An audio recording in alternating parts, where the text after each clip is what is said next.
So, guys, it's that time of the week again. Another episode of the Fantasy Kickabout. Welcome back, gents. Donnacha, Shane.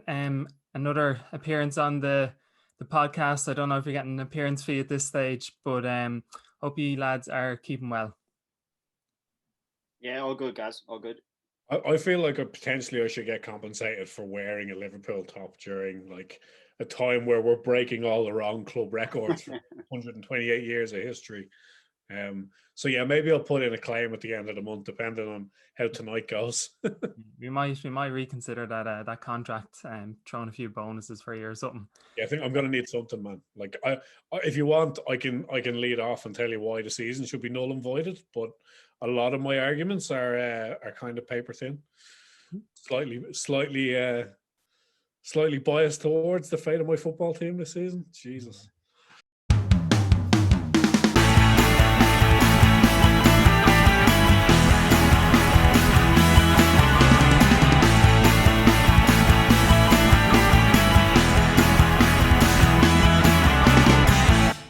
We will obviously touch a little bit on Liverpool at some stage throughout this episode, but we'd planned to discuss and to talk about Pep Guardiola's achievements at Man City. But before we do that, might start with you, Shane. City United on the weekend. I don't know, would you call it an Ole masterclass? Obviously coming away with another win at the Etihad against Pep Guardiola's Man City. What way did you see the game, we'll say beforehand, and then how it actually panned out? Beforehand, you kind of thought, right, United are going to do counter-attack, sit tight, keep the defence nice and deep, let Man City kind of play in front of them. Typical what they've tried to do against City in the past. Obviously, when the game started, goals straight away kind of changed everything, and it meant the game was going to play into their hands the way they wanted to. I think Guardiola got a bit surprised, and I know Gary Neville touched on it quite a bit in commentary, how high a line Man United played. Because City wanted to play in front of them so much, I think it kind of worked into United's hands that they squeezed City right up the pitch, and City didn't really have any options to get in behind. So there was definitely a game plan there for Man United, which was nice to see, because it's something I've definitely accused them of not having in the past, and very much relying on just the counter-attack. So yeah, it definitely, look, a penalty in the first minute of the match changes everything and makes everything work out in their favour. But it was definitely a positive performance in lots of aspects. Yeah. Before the game, I was kind of jumping between a City win. I think initially I kind of predicted City win. Then I went to, no, I have to be optimistic with United. That's just kind of who I am. So I went with the United win. In the end, I think I just put down for a draw. But again, it just kind of, it's a typical Solskjaer performance where United kind of haven't been putting in the performances as of late, and then come up with an unbelievable performance. I actually personally thought it was United's best performance of the season. It wasn't a case of parking the bus. They actually tried to pass the ball. They tried to get up the pitch. And I wouldn't have said City were poor either. I just the way that the game went, I just think Man United were the better team overall. Donnacha, did you get to see the game? Yeah, I didn't watch all of it. I missed the opening goal, and I watched the bulk of sort of the middle minutes. And I missed the last. So, what minute did the second goal go in? It was 52, I think. Was it 52? Yeah, I think maybe I watched another maybe 10 or 12 minutes and then slipped off. Like, I came across a stat on Twitter which I was amazed by, and I suppose I'm part of the Liverpool brigade who's always using the Ollie in hashtag, because we haven't found him as a manager or United as a club a threat up until this point. I mean, real back 3 months. But he's the only manager who's faced Pep 3 or more times who's got a positive record against him, which is crazy. I think it's out of like 60, 70 managers. He's the only one. I think he won 2 and lost 1, or won 2 and drawn 1. Anyway, even though it's a short cross section of games, that deserves a lot of respect. Like, that's very impressive going. And I was astonished United won the game. I thought like the early goal goes in, and I expect City to pile on pressure and United to eventually fold. Um, from a Manchester United perspective, it's probably too little, too late in terms of the points you've recently dropped in terms of the title race. But like you guys are going to be pretty comfortable in making sure that you'll get top four now. There'll be a big focus, I'm sure, in the Europa League. So, like, really good weekend from a United perspective, which no matter what we do is a bad weekend for a Liverpool fan. But yeah, kudos and a very good win. Not bad for a Norwegian PE teacher, was it? In terms of performance tactics as well. I'm still all in. I'm still like I still feel safer that he's in charge than anyone else. So. I'm still Klopp out as well. So yeah, exactly. Yeah. Donnacha obviously touched on the point saying that he feels as a Liverpool fan that United are quite comfortable, Shane, to obviously achieve top four. Do you see it that way, or do you still see it as tight? I think there's a 7-8 point gap between United, Leicester, and I think the chasing pack. Do you see it as United, Leicester, and then we'll say Chelsea, Liverpool, Everton, and a couple of other teams are fighting out for that final fourth spot? Yeah, I still just don't trust us as a football team. It's been shown many times that we had those results against Sheffield United, Palace, West Brom all recently, games where you want us to go and win, and we're almost better when we don't have the ball against certain sides in the Premier League. And that's why Sunday for me was such a big game. I didn't have many hopes going into it, but I was really worried about the top four. I'm still not completely certain with it. Like, I think Chelsea are just so consistent and solid. They're almost a certain shoe-in. Like, Leicester kind of falling apart with injuries. West Ham, you're waiting for them to slip away, but again, against Leeds the other night, they look good. Still waiting for Liverpool to rediscover form, but I'm slowly getting away from that idea. Like, we should be fine, but I just don't 100% trust, or I don't even 80% trust this team. So we should be fine, but I'm not. I think it was a massive result, because I think we lost that. Suddenly there's a lot of pressure on these next 3 or 4 matches coming up, and a few results go the wrong way, we're in trouble. Yeah, I kind of tend to agree. The next couple of games are really vitally important to cement our place in top four and potentially second place finish. Speaking of the next couple of games, Donnacha, how optimistic are you about Liverpool getting back on form? Are you optimistic about Liverpool reaching top four, or do you think it will be a case of, for tonight, all eggs in one basket, go for Champions League? Yeah, like you can't be optimistic right now. The performance level is just so unbelievably poor. I hate using that word unbelievable, because if it happened, it's obviously believable. But just watching how turgid and tired the team looks, and lacking energy, lacking any kind of fight, I think top four is gone. I think the only way Liverpool Football Club are playing Champions League football next season is if we go ahead and win it. And I'm not ruling that out. I mean, the massive disadvantage we have is we've no Anfield crowd, which can beat any team in the world almost by itself, in terms of the impact it has in the opposition. I think it is all eggs in one basket. Tonight being that basket, and hopefully we can be solid. I can't see Leipzig not scoring. I think if they get an early goal, I'm very worried about the mentality. And it seems as if Klopp is quite he seems fairly disinterested. He just seems as if he's gone through the motions a little bit, or there's an acceptance that after 3 exceptional seasons, this drop off was always going to come, and they're kind of just in the doldrums. So yeah, I hope we can just sneak through tonight, draw Porto. No disrespect to Porto, brilliant win last night. They were amazing. It was actually great to watch. But then. Then, if there's only 4 teams left in the Champions League, any team can win it. Yeah. I kind of look at it as well, when obviously Liverpool played Leipzig in the first leg. Liverpool were off the back of a couple of disappointing results, disappointing performances, and they showed up. And I don't think, we obviously ran a poll on the Instagram page, and I think it was 60+% in favor of Leipzig winning that game, but Liverpool obviously turned up. So maybe it's those games, those moments, those nights that will kind of refuel the energy for the team, refuel the energy for Jurgen Klopp as a manager. Do you think, obviously you mentioned the lack of fans, especially for a team like Liverpool. How much of an impact do you think that could potentially play between now and if they're to progress through the Champions League? Oh, it's enormous. It's a huge handicap because the proof was, that night against Barcelona, that crowd, Origi scores early, and that crowd is just ferocious, and you could visibly see each Barcelona player looking as small as if you were up in the back row of the Kop.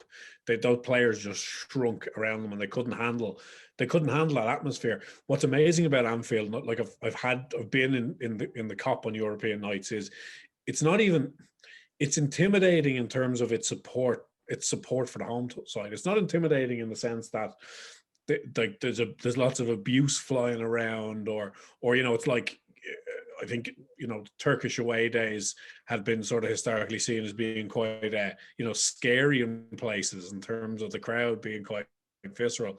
I don't think it's that. I think it's just the belief that the fans give the players, and the players respond back in kind. When you have someone like Jurgen Klopp, who I think he misses the fans more than possibly anyone in European football right now, because he doesn't have anyone to fist bump with. He doesn't have them as a foil to bounce off. So if Liverpool get lucky with a draw and somehow find some sort of form, or get Jota scoring some goals for us now he's back, then we could still win it. Like, that team is still there. But without the crowd, it's a much taller ask, I would say, to get to a final.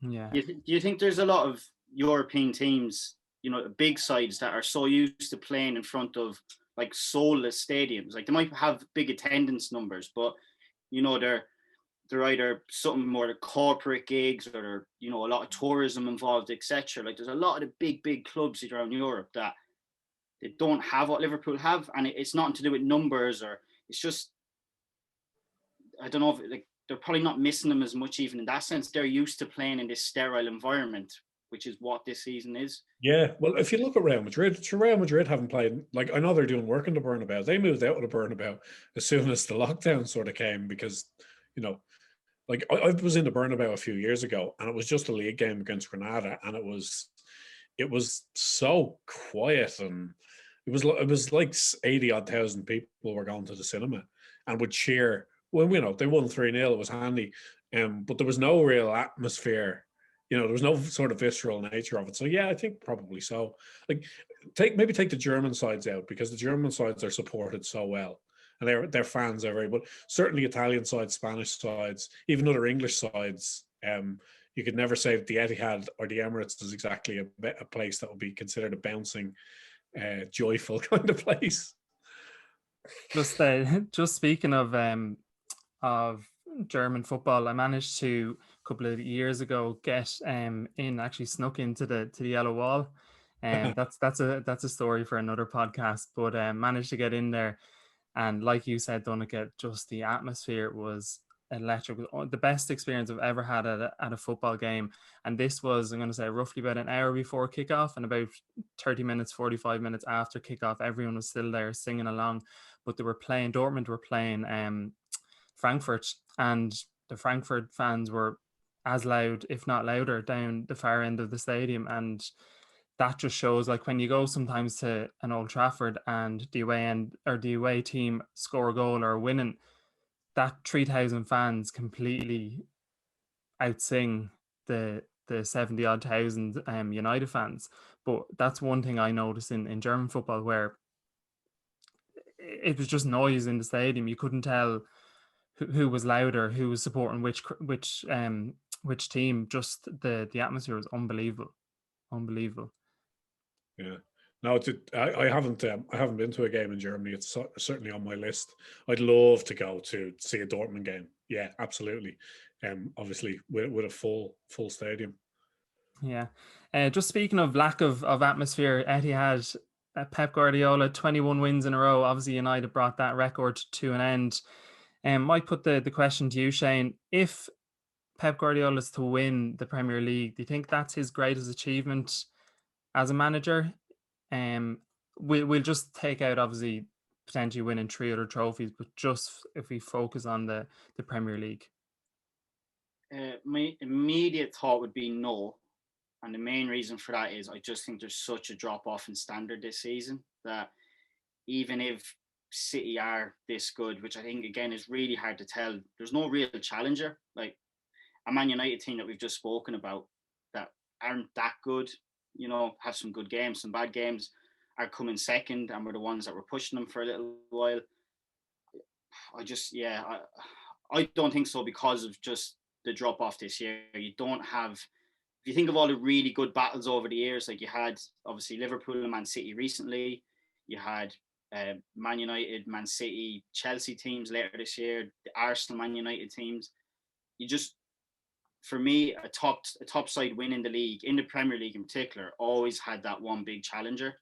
And I think without that this season, I think it's hard. I think it's hard to give a definite answer. It's a weird season, but immediately I'd say no would be my reaction. Donnacha, if you were to analyze Man City squad at the start of the season, would you kind of envision them achieving what they're achieving in the league? Yeah, like absolutely, and I totally agree with Shane. Like I don't think it's.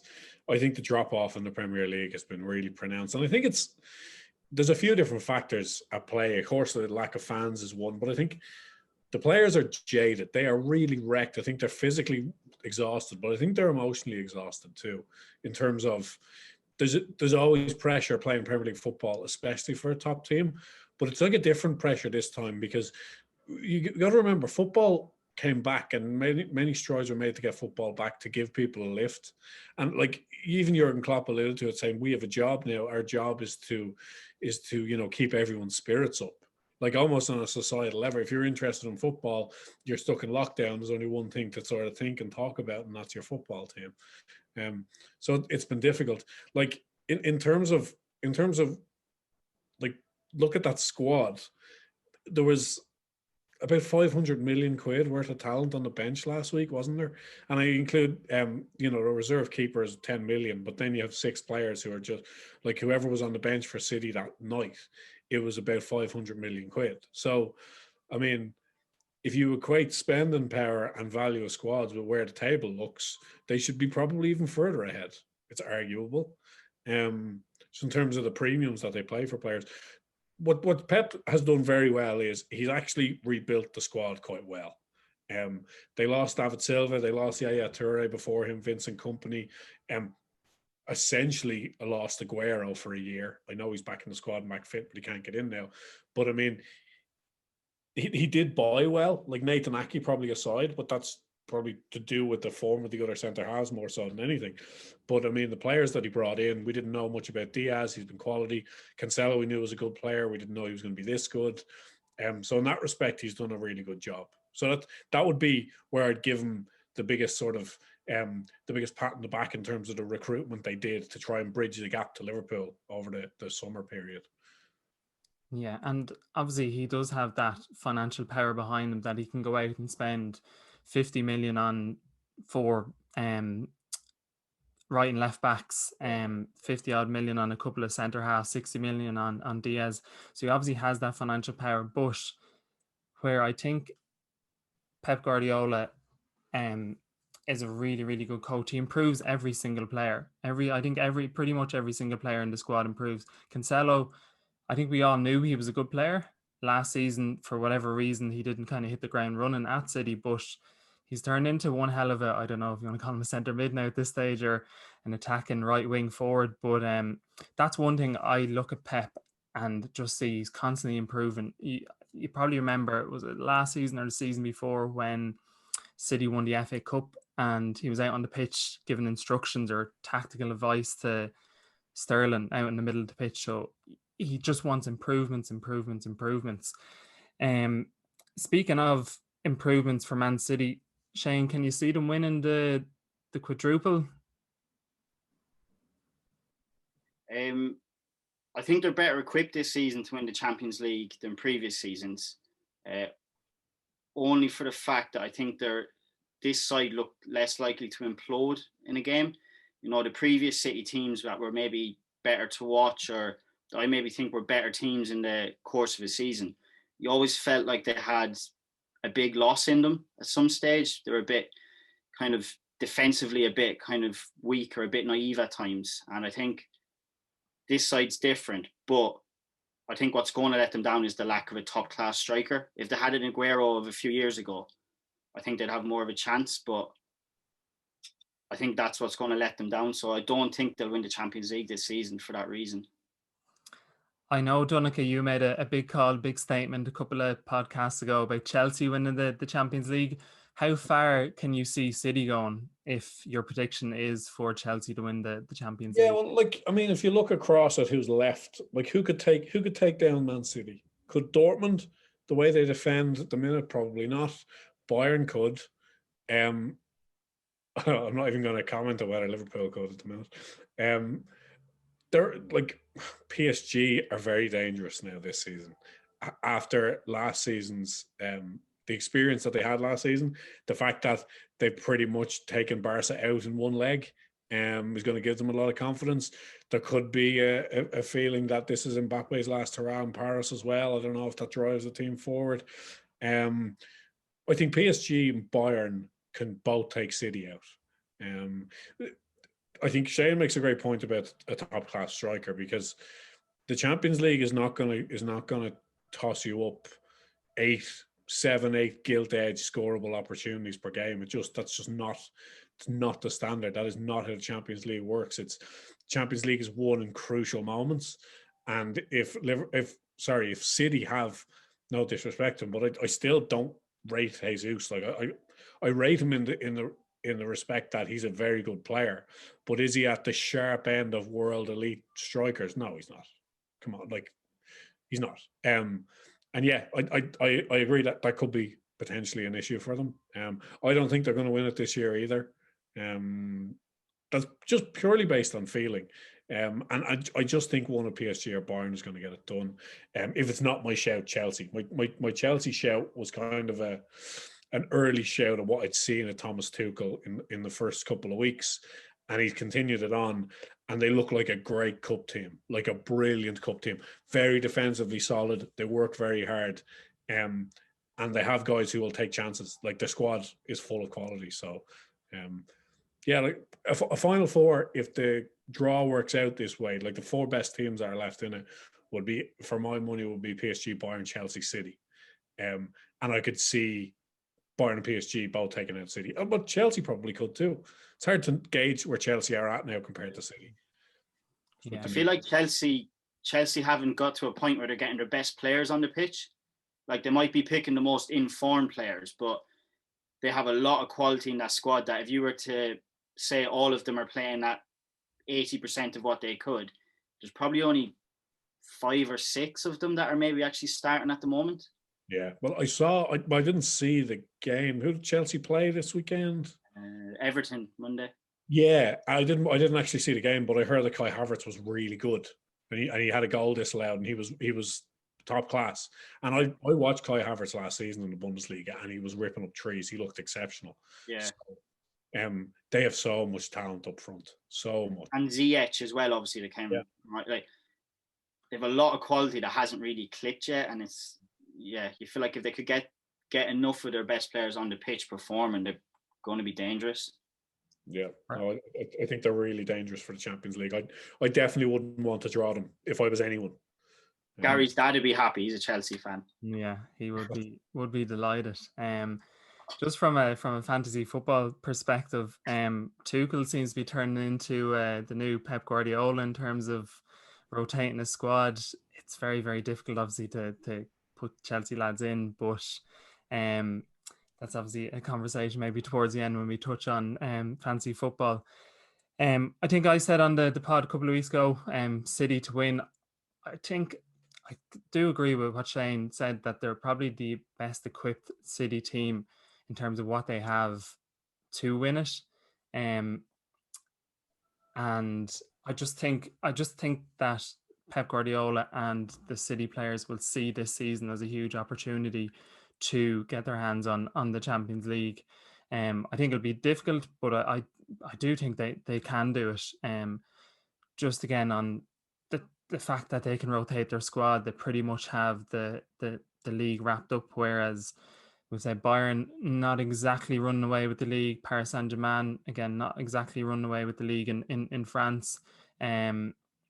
So I can see City obviously having that opportunity to rest a lot of players, which gives them a big opportunity when it comes to Champions League football to put out their best players.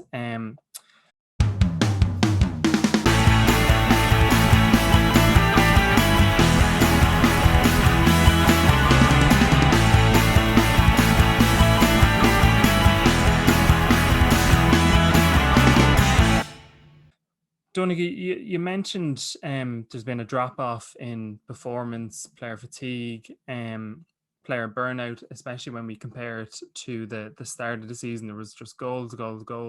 And football games were almost like basketball games at the start of the season with the amount of goals. I think we had one weekend where it was a record amount of goals scored in one weekend. Do you think it's gotten to the stage now where with some players, some teams, there's a bit of lack of motivation after creeping into the team, the football club, the individuals? But is that due to COVID? Because I think we were chatting about it in the group, and I might have thrown up the example of people in a normal 9 to 5 job are getting demotivated with the whole kind of environment, the whole situation. Players are in that similar boat in a sense that obviously they go to training, they go home from training, but again, they have nothing else outside of football. And obviously football, yeah, is a great thing from the fans' perspective, but players could be getting bored, players could be getting demotivated from not being able to live their lives. Do you think that's playing an impact, Donnacha? Yeah, I certainly do. And I mean, these guys, these are elite athletes. They're still human beings. We're going through a generational kind of time right now that we'll remember this when we're 70. Remember the pandemic, and no amount of weekly wage or or beautiful big houses. Like I think using that to say how are they not motivated? Look at what an easy life they have. I hate that argument. That money argument really annoys me. But football at the minute just seems a bit like, and maybe it's a reflection of my own kind of mindset this late into a pandemic, but it just seems a bit joyless. And I think there's a few different reasons for that. I think obviously you score a cracking goal, you get a few cursory claps from the bench, and you can celebrate with your teammates, but we've all seen those celebrate, 50,000 people screaming that, like the feeling of as being an individual of having that kind of power on a crowd must be very intoxicating, and why most players want to reach the highest level for that kind of adoration. I think that's definitely a factor. I think the whole VAR situation, we've now seen quite a few players in press conferences saying that they really don't like it. Like, can we just please go back? They'd rather decisions were made wrong than, have a whole celebration and a goal, and then 3 minutes later it's chalked off. And I think that's definitely affecting players' kind of joy for the game. And then another factor I think is potentially prevalent in the Premier League this year is it seems like there's becoming less and less of an incentive to play expansive football, especially against the top 6 teams, because this low block, obviously it's kryptonite to Liverpool. Like, you play like West Brom, Brighton play low blocks and put balls over the top, and it's Liverpool find it very difficult to deal with that, and it's been seen over the season. But for a lot of the sides in the league, this desire to play open and expansive and attacking football, this is a results-based game, and it feels like we're in a phase just tactically of football now where the pragmatic approach is going to be the profitable approach. That's just a take. It's something I've felt maybe for the last 6 months or longer. There are exceptions. Dortmund are still playing helter-skelter. City have just won 5-2. But in the main, a lot of teams are sitting in, digging in, and a 90-minute game boils down to one or two single moments in that, and there's a lack of joy and unpredictability in that too. I think there's a few different things that are just making the game a little bit soulless at the minute. Yeah, I just want to try it. Donnacha, 2021 will be remembered not for the pandemic, but for Liverpool's poor form. Guarantee you that in 50, 60 years' time. Well, I think we've got to. I thought it was something philosophical you were coming out with there, Gary. Yeah, we've got 10 games left, and we have to win 6 of them to avoid being the worst title defense ever. I think that's Premier League now. I don't know if that. Do you think though, with you're talking about the whole low block and the tactics, do you think there's a little bit of consideration that needs to be given that the fixture congestion means teams can't go and we've seen Preston doesn't work, like the likes of a West Ham has really suited them this season with the way they play, and like it suited Spurs for a while as well, with playing with just Kane and Son off this behind, like in front of this low block. And I think teams playing this high pressing game is probably not working this season for that reason as much as anything as well. Yeah, that's a great point. I don't think Liverpool's injury crisis is just a total anomaly. I think we've been very, very unlucky. Like, you can't legislate for the style of play, you can't legislate for Pickford's tackle on Van Dijk, for example. But in the main, all injury problems that Liverpool are having is as a direct result of the style of football and the load that is put on the players. So yeah, that's contributing to it as well, I think. Yeah, and as Shane, you obviously mentioned earlier in terms of kind of why the gap is so big between even United, Leicester and City, and then kind of everyone's playing catch up with City. So you were saying the overall standard within the league has dropped. Again, do you put that down to what myself and Donnacha touched on in terms of motivation levels, fatigue, COVID, any other factors you'd put it down to? Would you put it down to standard of managers maybe in the league? I think it's actually suited a lot of the managers in the league this season. Apart from the top ones, I think there's a big bulk of management that it's suited. I think more than anything, though, what Donnacha mentioned about the fact that these players are human beings at the end of the day. We put them on a pedestal and we expect them almost to perform week in, week out like robots or machines. Then we're all hypocrites as well, because we're always talking about how men's mental health is important and all this. Like, it's such a weird time for them as well at the moment. We're expecting them to go out. And again, like Donnacha said earlier, football was brought back for our joy. It seemed like it was necessary. And it's kind of like, go out and perform for us, Yeah, like dance for us, boy, that kind of mentality.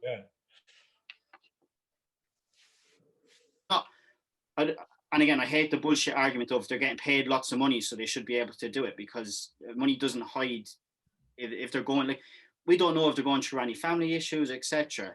So, I'm not trying to change the podcast into talking about it, but I think we just do have to remember sometimes that they are humans at the end of the day. Yeah, I think something like this is purely from a Liverpool perspective, and I think it has had a tangible impact on the squad this season, in that 30 years of hurt go by and we streak a league title and we can't the players can't celebrate it. I know they had like a night in a hotel in a bubble, but they can't celebrate with their family like properly. Like, believe it or not, there's still talk about Liverpool having a parade after the pandemic, and my God, that would be the single as much as I would want it, and I would go, and that would be just so cringeworthy and so embarrassing. Like, for the supporters of the club would just get pulverized by rival fans if we go celebrating a league title 18 months later.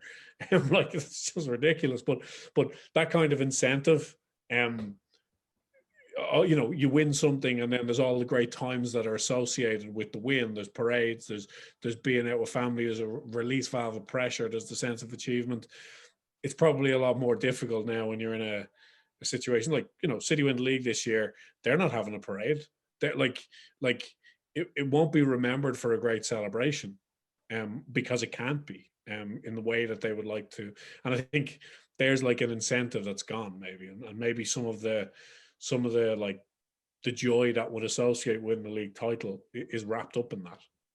Then it's probably suited David Moyes perfectly, not having the West Ham fans. Oh, totally. You know? And even you could say the same maybe for, I don't want to take it away from him, but Gerrard at Rangers as well. You know, like I think some stadiums and some fans have probably, you know, really taken advantage of it as well. They've been winners and losers. What I think it's done is just reminded everyone who loves this game that there's actually one of the signage boards at Old Trafford says, you know, football without fans is nothing. And I wouldn't necessarily go that far, but the sentiment is bang on that, you know, like, I don't know about you guys, but I watch all the games without the fake crowd noise. That fake crowd noise is really, really, it really irritates me. So I watch it in, you know, the silence and the hollow nature. And when there's a real crowd back, I think the joyous part of football will rush back just as quickly, you know. Yeah, and I think you make both of you make really, really good points. Shane, just going to touch on yours there, where you said the likes of West Ham fans and David Moyes, even possibly Steve Bruce. I know he's probably still getting abuse, even though there's no fans there. He'd be sacked by now if there was fans. I think so. Yeah, no, yeah, I agree. think so. But it also comes down to what Donnacha touched on for players. For example, and I think I mentioned it before, but maybe Luke Shaw is benefiting from not having fans there. Fans been on his back for his performances. But again, we come back to the point that football players, they're human beings at the end of the day. And I know, Shane, you just mentioned kind of mental health as well. And obviously we had Jamie Quinn on last week, and he finished on a very strong message about mental health, and Jamie was involved in football in the League of Ireland. So it just shows football players can suffer from mental health issues as well. And I'm sure there's many football players out there that are suffering due to the pandemic, the current situation, and everything that goes on. So I actually kind of really enjoyed talking about that, just kind of getting our points across and maybe giving the listeners our perspective on understanding why there's performance drop-offs within the Premier League, even though they are elite athletes.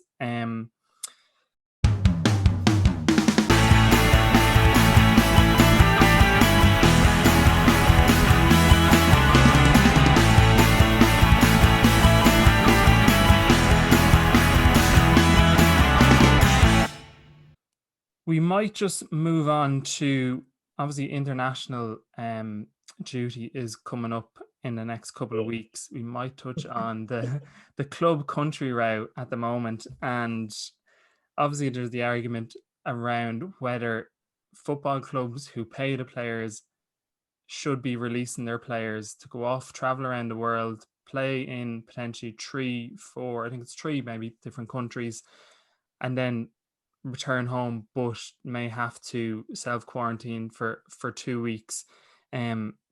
Donnacha, where do you stand on this? Do you stand in a sense that, yeah, the clubs have the right to refuse for their players to be taken away on international duty, or the duty of call, players turn up for their country? This is a difficult one right now, because in the context of right now, what a fucking nonsense this is. Ireland playing Qatar. Ireland playing Qatar now in the most pointless sporting event that has ever happened. And the only thing that can happen is someone can pick up bloody COVID somewhere along the line. I actually cannot roll my eyes harder at why this international break is happening. Like, with a pandemic going on, you've got players jetting all over the world. Apart from the risk to each of the players, the cost of them having to continually do all the testing, and then you've got the quarantines. It's such a joke. Like, I don't know, are there any of these upcoming internationals that are necessary, that are totally have to happen, as far as, like, so I would include the Nations League as like a Mickey Mouse, you know, stopgap to try and make international football more interesting outside of the major tournaments. So if it's a case of a Nations League game, sack it off. Unless it's a World Cup qualifier, and even at that, I would sack it off. Like this international break just shouldn't be happening, in my opinion. In a normal world, like clubs really do suffer sometimes when players go out. Like earlier in the season, we lost Joe Gomez.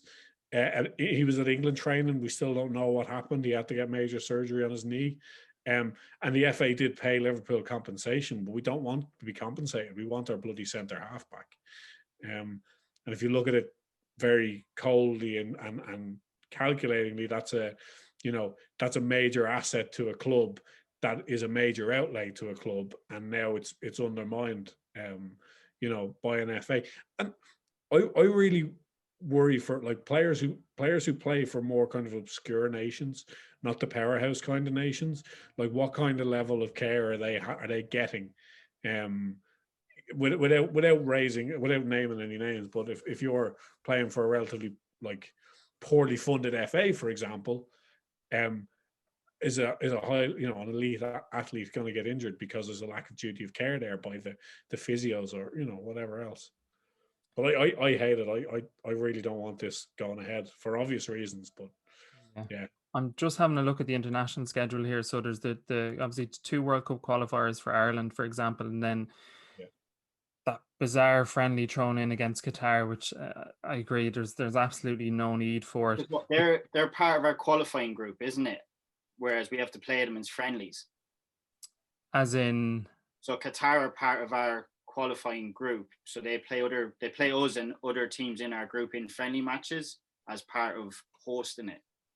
So it's not just it's not a random one. Well, I mean, Qatar, it's still a friendly that doesn't need to be played, but I suppose, like as host nation, like this is probably the weakest host nation that is ever going to be entered into a World Cup, after South Africa, you'd probably say. So yeah, I guess they need game time, but that's all fine in a normal world, not when we're in this current setup. Yeah, and just kind of out of curiosity, I was looking when the next batch of internationals, and they're not until the 1st of September. So at least Euros they've taken that into, obviously the Euros, but in terms of the next kind of World Cup qualifiers are not till September. So again, we have the Euros coming up in the summer. Whether they go ahead or not is another story as well. Shane, we kind of look back on, obviously we won't go into too much detail, but the impact international duty had on Stephen Kenny and his squad, and the amount of players that were out either with COVID or falsely identified as having COVID or being close contacts. It just shows how much it can impact an international squad. But then it also showed, if I can remember correctly, there was a number of teams without players in the Premier League, and I'm sure other clubs around Europe that were without some of their key players after international duty. How much of an impact could that play on if players were to go away and then come home and then have to self-quarantine? How much of an impact could you see that having? Obviously, again, it depends on what players could be out due to COVID. But how would you see that impacting the Premier League? The whole reason why they're saying they have to play it is, apart from financial, is there's no room in the calendar to play it any other time. But if one national team has an outbreak, the knock-on effect to the fixture congestion is going to be far greater than what they're even worried about now. Yeah. So I really don't understand why they're doing it now. Like, the players are so tired, they're so injury prone. Getting on a plane even is going to be an effect before going playing a match. It seems like it'd be the perfect time to give them a rest. Like, give the players 10 days, give them 2 weeks of a rest now. And like, I've seen they've cancelled the South American qualifiers. Yeah. But like you said, the European qualifiers, still certain countries, if they come back to England, they have to quarantine for 10 days. And it literally isn't feasible. Like, I can't see how, and then like Donnacha was saying about other FAs, but say Ireland, for example, we've got players playing down as far as League 1 or League 2, maybe even. Like, how stringent are their setups in terms of bubbles and testing, and to then be exposed to players playing in the Premier League, and they're exposed to teammates. Like, I can't give any positive reason for it happen. Like, people will argue you need the money for grassroots with the different FAs and stuff, but it's just an accident waiting to happen. Even though it's more under control than it was at the start of the season. Like, Liverpool didn't have Alisson and Firmino and Salah and there's quite a few. Loads of Liverpool players.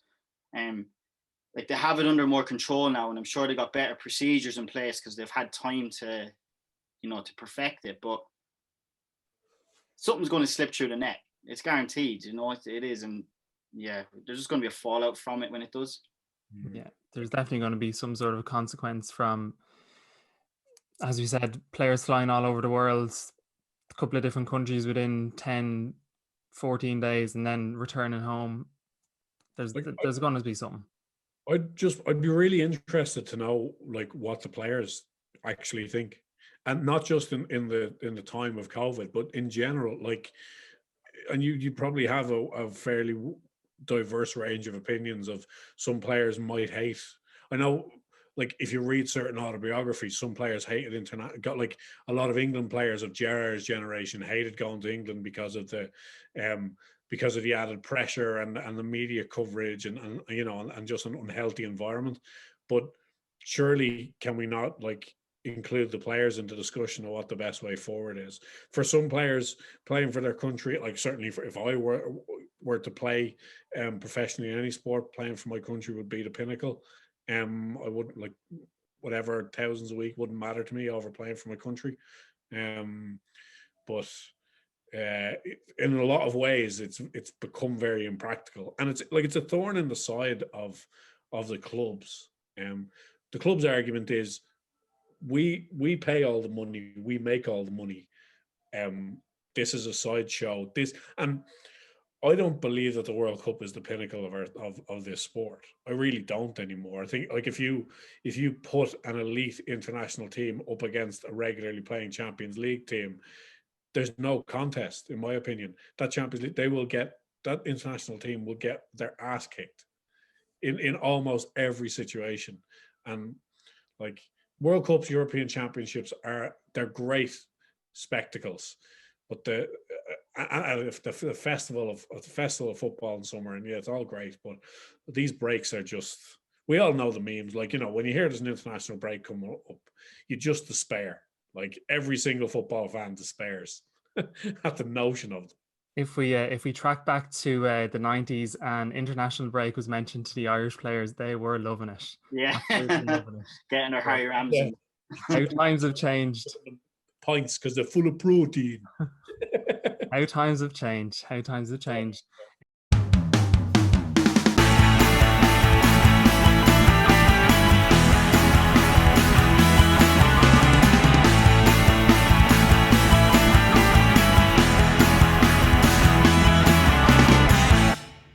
Guys, just before we finish up, we might just briefly for a minute or two touch on fantasy football, and obviously the City game just finished 5-2. Shane, you have De Bruyne as captain, couple of goals for him. Donnacha, did you say you had Phil Foden? I have Phil Foden, who got a couple of assists, but I'm almost at the point of giving up with this season's fantasy football. The double game week, I with the best of intentions. Sounds like a Liverpool attitude. Yeah, it is. The double game week, I just, like, if it was a target zone and I was shooting at it, I didn't have one single bullet that went in the perimeter of the fucking thing. I just keep missing. I keep just picking the wrong guys. My fantasy football died when I just assumed that Ilkay Gundogan's goal scoring was going to be just a little spurt. And just week after week, I refused to put him in, to the point now where it's pointless putting him in, and he's still scoring. Shane, do you have a good double game week? Yeah, I'm currently on 75 points at the moment, waiting for bonus to come in. I had some Harry Kane and De Bruyne and Fernandes got all of my points, because I've got a 0, a few 1s, lots of 2s. So Yeah, I was quite lucky. I got 3 players who got me lots of points and then not much else. Often the way it goes. I just look at. I have 36 points this week, and the average is 45. I have never ever been that far away from even hitting the average. When you're below the average, it's bad because a lot of people haven't played it in a long time. Oh, like below the average is. I would have been better just randomizing it. Oh, I went bench boost this week just to because I felt it was an opportunity when I had pretty much my whole squad potentially playing. Captain Sterling this week didn't even. I don't think he even came on today. I don't think he did. No, they went down for 2 points. That's the four. So that's I had the previous double game week. I had Harry Kane. I think he got 8 points. Obviously, triple that 24. Comes up at 19 points. This week. One thing I'm going to ask, why I just didn't really understand it. Why you take Bruno Fernandes out of your team? There was so many people that just completely took him out of the team, as in transferred him out. I just didn't understand it in terms of how much value you're going to lose as well. Donnacha, do you have him or? I had him. I think at the start of the season, which I didn't really care to admit, and I took him out. And if it wasn't for the fact that I needed to ship out Harvey Barnes, and I spent too much on transfers recently, I would have taken Sterling out and put Fernandes in. But like that's what I'll be doing now between now and the end of the week for the next game week. But yeah, not like he's still a flat track bully though. It's just a. Yeah, Shane, do you understand that? Seeing so many people transferring him out, I nearly benched him. He was really close to being benched for me. I was pessimistic after the Palace game, and United looked so just lethargic, and he did as well. It was the first game where I'd seen him just look a bit lifeless, and because no matter how he plays, he's usually full of energy. I'm amazed he's still going. Like, in fairness to him, he's got a hell of an engine to have played that amount of football. Like, I don't know what Gini Wijnaldum is made from. He is indestructible. He's played every single game for Liverpool this season and not had so much as a tweak. But there's not enough value put on that with players nowadays. Yeah. Like players like Harry Maguire, for example, gets a lot of stick, not worth the money, etc. Blah. Every cup game, every league game. Like even when he's had a bad game and you think, right, we'll rest him for this cup game, take him out of the limelight. No, he wants to play it. Never gets injured. I really don't understand. Like Pogba, for example, doesn't play well half of the games, plays okay for a few, plays good for a few, but misses probably, I don't know, 30% of the games every season through injury. I'll give you the best ever, in my opinion, of a guy whose injury record was just incredible and added so much value to the team. Luis Suarez at Liverpool for 2.5 years. He missed 2 games during that time, and both of them were through illness. So there was a story that went around. Sterling was given an interview, and he said that one game they were playing up in St. James's against Newcastle, and it was 0-0 at half time. And Luis Suarez has like a tennis ball lump on the side of his ankle. He's getting it iced at half time, and it was swelled up to bits. And Brendan Rodgers was going to take him off, and he's like, no, I'm still playing. I just need bigger boots. And he wore on his right foot his normal boot, and his left foot he wore one of Gerrard's backup boots, which was 2 sizes bigger. And he played the game and scored twice in the second half, and we won 3-1. Like that obviously wasn't a muscular injury, but some players just decide they're not injured. And I don't think that exists really much anymore. It's always these micro tears and load factors, and some players just battle through. And I'm not calling the current generation soft, because there's a lot of sports science. You can exacerbate an injury. Yeah, absolutely. But just some guys just battle, just deal with it, and others don't. So the advice this week: get Harry Maguire in your team, get Luis Suarez back out of retirement and into your fancy football team. Job done.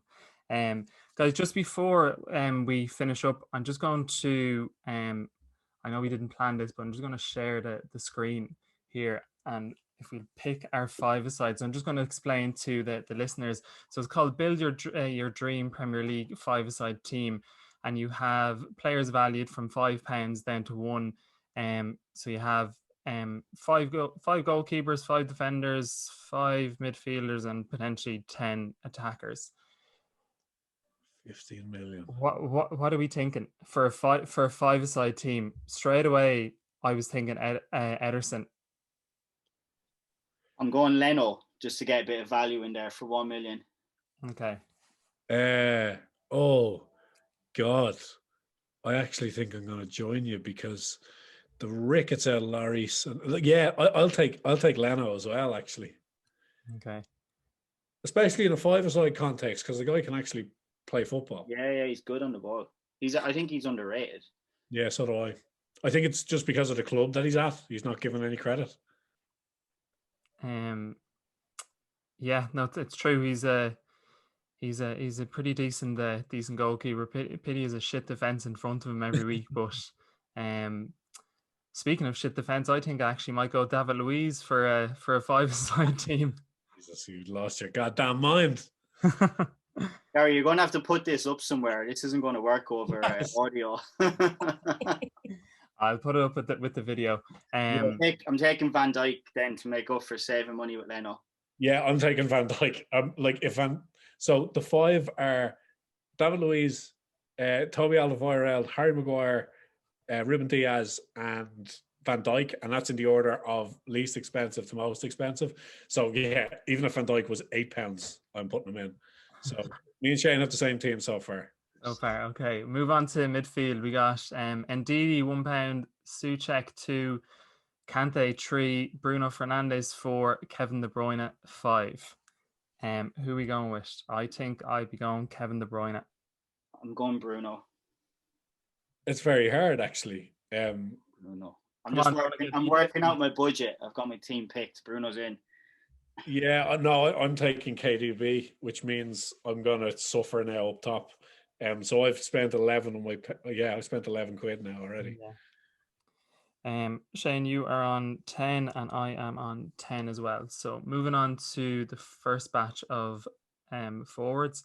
We got James Rodriguez 1, we got Grealish 2, Son 3, Raheem Sterling 4, and Mo Salah 5.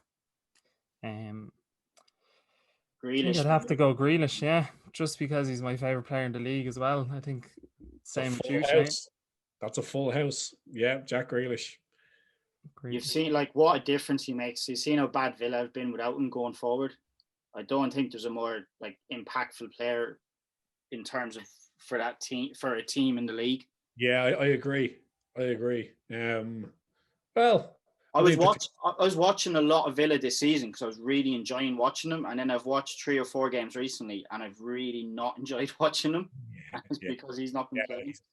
He is obviously there's still a bit of pain there for Irish fans, but he's English, so fair play to him. He's going to follow how he feels, and good on him.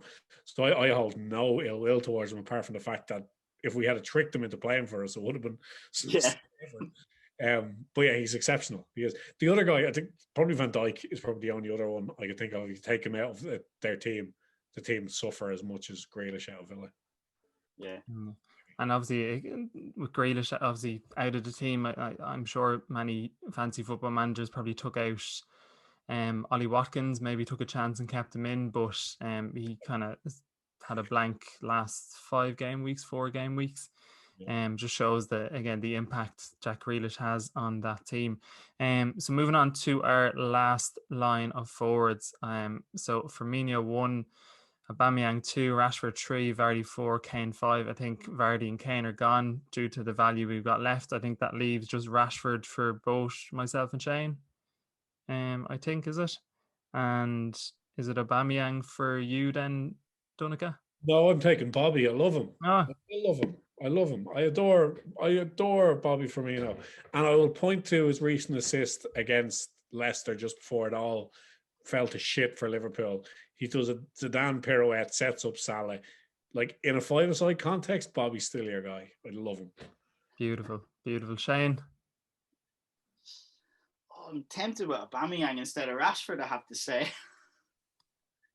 I think I'd pick Aubameyang, yeah. Yeah. Mix it up. I went Rashford. I just kind of, again, when it comes to a game of five-a-side, he's able to go for the nutmeg.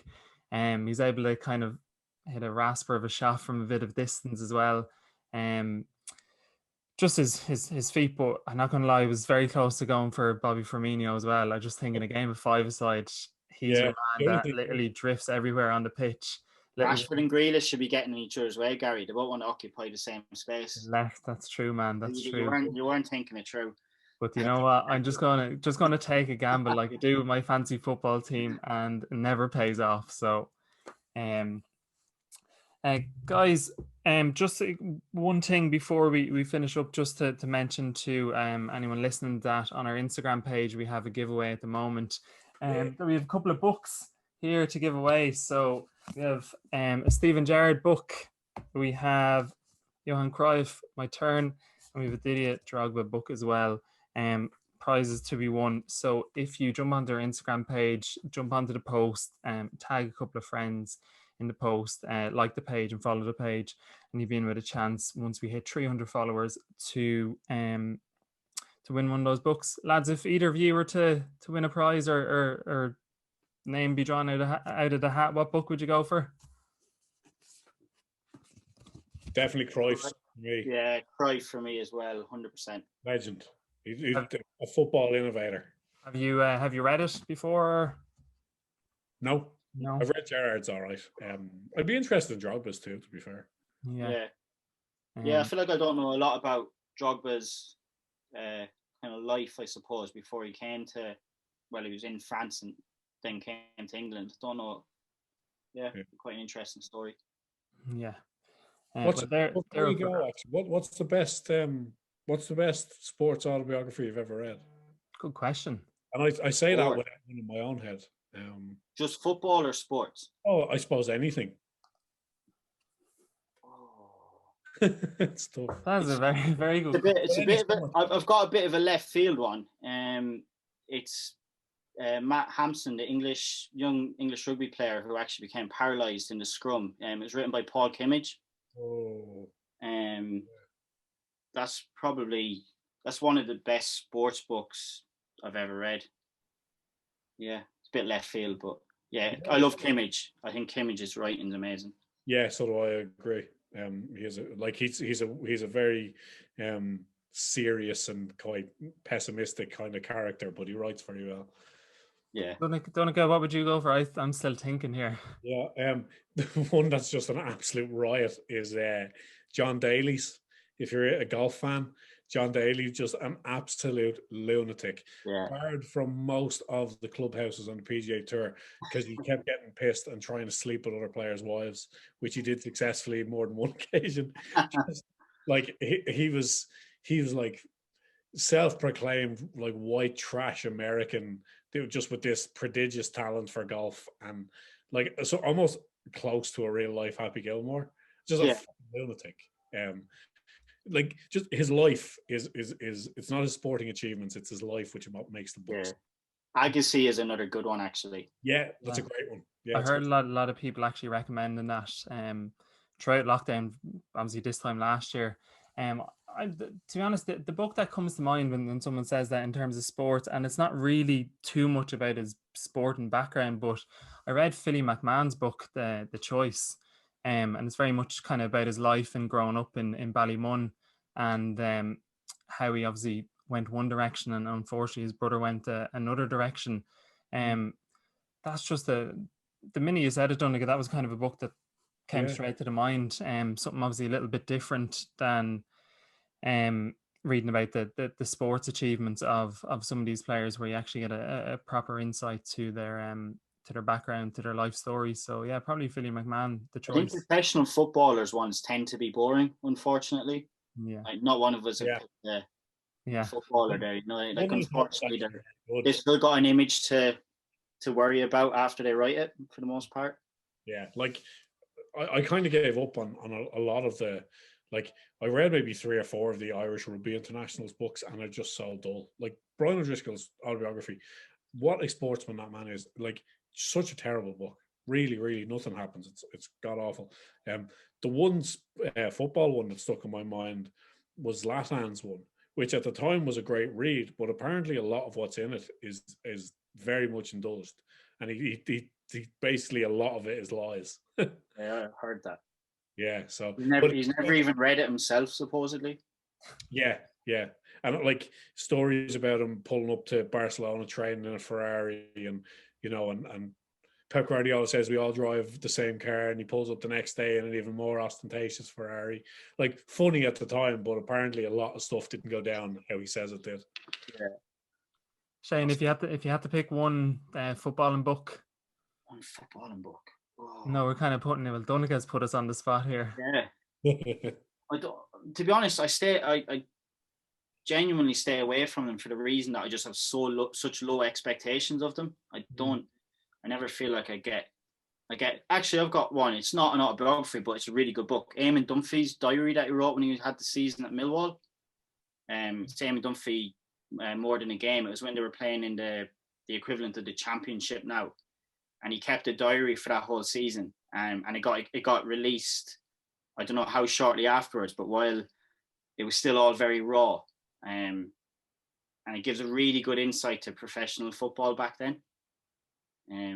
So yeah, that would definitely be mine. I forgot I read that. That's really good. Kind of obviously speaking of books and kind of being disappointed. I think it was Arsene Wenger's came out. Was it maybe a year ago or less than a year ago? And I remember hearing that it was going to be released, and I was thinking that would be really, really interesting. But I listened to a couple of reviews online, and literally the people who read it were saying that they sat down, expected so much from the book, so much insight, so much information, and it was literally like, yeah, I almost signed Ronaldo. Like stories like that you've heard before. You're expecting just a lot more. Again, I kind of enjoy them in a sense that they're easy to read and you don't really need to focus too much. Kind of like a holiday book almost. But I remember as well, I read the Paul McGrath one, again about his life story, and again probably falling back to the life story of certain people. That one was very, very touching in a sense that all the trouble, the difficulties that obviously he went through from a kid right up till even playing football, and how he was treated even by Sir Alex Ferguson and United, and then the achievement that he went on to win PFA Player of the Year at Villa. That's probably one of the ones that would top the list for me, and again falls back on his life more so than the football aspect. I think they're the best ones, and when they're written with integrity and they're written from that person's perspective. You don't want like a shadow writer. Another one that's very good in a sporting context is Ronnie O'Sullivan's one. He's got a couple, but he's got one called Running, which is actually, Ronnie O'Sullivan was nearly a national level, like 10-kilometer runner. He was exceptionally quick. I think his record 10K is like 34 minutes, which is absurdly fast. That's very good. And again, he's another lunatic. Like, his dad went down for murder, used to run like sex shops in the 60s and 70s in London, all sorts of funny anecdotes, Yeah, but maybe we could, I don't know, over the next couple of months, run a podcast based on kind of books or reviews of books, and just even passing on ideas to each other, or any people that are listening to the podcast. But guys, we might wrap it up there. Really enjoyed having Bodie on, Donnacha, Shane. Again, looking forward to maybe having you on again in the future. Donnacha, we'll let you go and watch the Leipzig game. Shane, obviously we can just kind of sit and relax and enjoy the football tonight. Yeah. We've got PSG Barcelona if you want to watch some, hopefully another Kylian Mbappe master show. Or Verratti. Or Verratti, yeah, true enough. Right, guys, pleasure. Cheers, guys. Take it easy. Cheers, guys. All right. See ya.